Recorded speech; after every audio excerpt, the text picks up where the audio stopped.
You know that person who went quiet? The one who stopped showing up, stopped explaining, stopped defending themselves at every family gathering.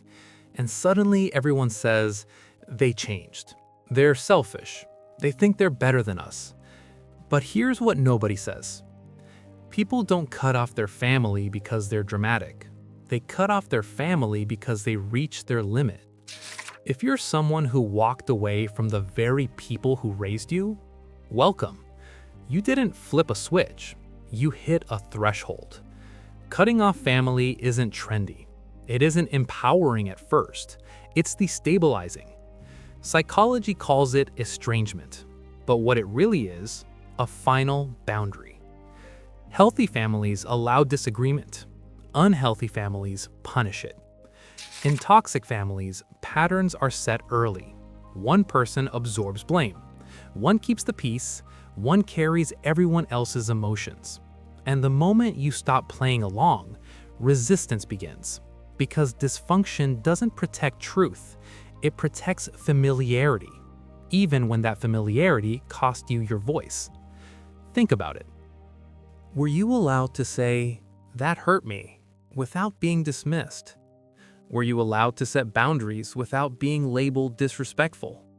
Were you allowed to succeed without someone trying to cut you down? If love felt conditional, that wasn't love.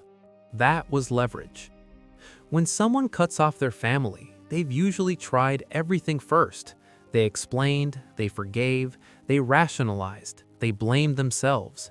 They stayed longer than they should have. Estrangement is rarely impulsive. It's accumulated strain. It's what happens when your nervous system can't absorb one more argument, one more guilt cycle, one more insult disguised as humor. Living like that creates hypervigilance. You monitor tone, facial expressions, door slams, silences. Your body never fully relaxes, even when nothing obvious is happening. So one day, you choose peace over proximity, and suddenly you're the villain. They say family is everything, but psychology is more precise. Family is supposed to be safe. If the place that raised you is also the place that harms you, your brain registers that contradiction as threat. And humans move away from threats, even when those threats share their DNA. Now let's talk about guilt, because that's what keeps people stuck. You don't just lose people when you walk away. You lose the version of them you hoped for. You grieve parents who are still alive, siblings who chose comfort over honesty, traditions that no longer feel safe. That grief is real, but so is relief. The first holiday without tension, the first birthday without criticism, the first week your phone doesn't buzz with manipulation. The silence feels unfamiliar. Then it feels steady. Cutting off family isn't revenge. It's self-preservation. It's refusing to continue a dynamic that required your self-abandonment. And here's the uncomfortable truth. Some families don't resist your pain. They resist your independence. Because independence changes expectations, and when you stop shrinking to fit them, the balance shifts. So they call you cold, brainwashed, ungrateful, because that explanation protects their comfort, but it doesn't erase your experience. If you walked away, it wasn't because you don't value family. It's because you finally valued your psychological safety.